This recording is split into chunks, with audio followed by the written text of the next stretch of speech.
जीजू काही शोधताय का? नाही, शोधत नाहीये.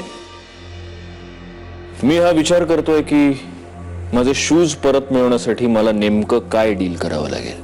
5,000 रुपये तरी हवेतच मला.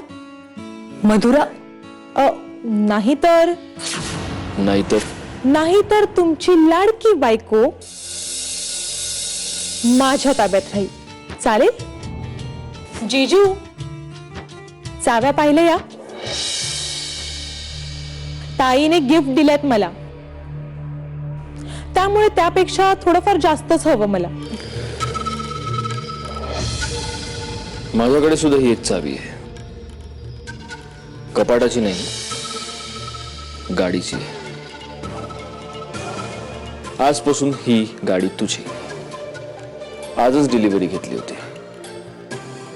जीजू काय चेष्टा करताय ना माझी? 5,000चं काय घेऊन बसलात? ही चावी नको मला. मी एकदा दिलेली वस्तू परत घेत नाही. सो मधुरा, आता तरी आहे का मला परमिशन माझ्या बायकोला नेण्याची? हो.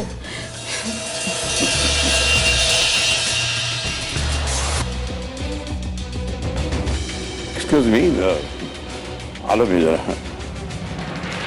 मधुरा, माझे शूज मिळाले तर बरं होईल. हो हो आणते.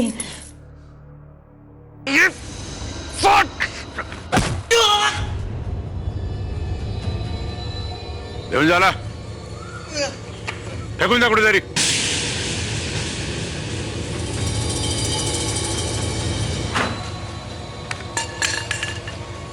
दादा चला आज जाऊया.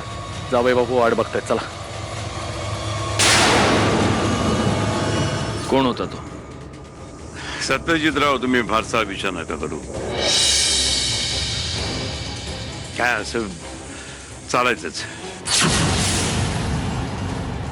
एक्सप्लेनेशन देण्याची गरज नाहीये.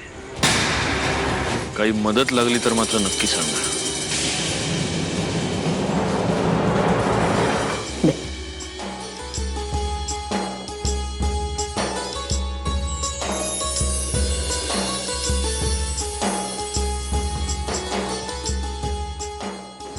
या.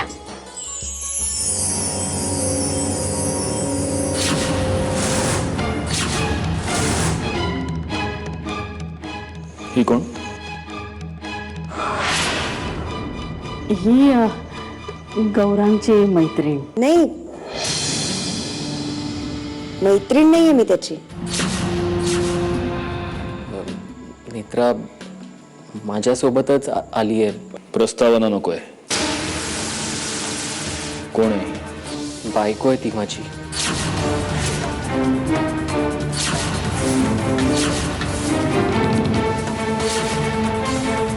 अख्खं कोल्हापूर बघत राहिलं असतं असं लग्न लावून दिलं असतं तुझं मी.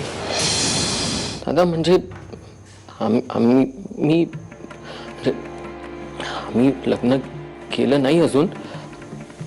म्हणजे करायचंय. गौरांग, ती मुलगी तुझी बायको आहे की नाही?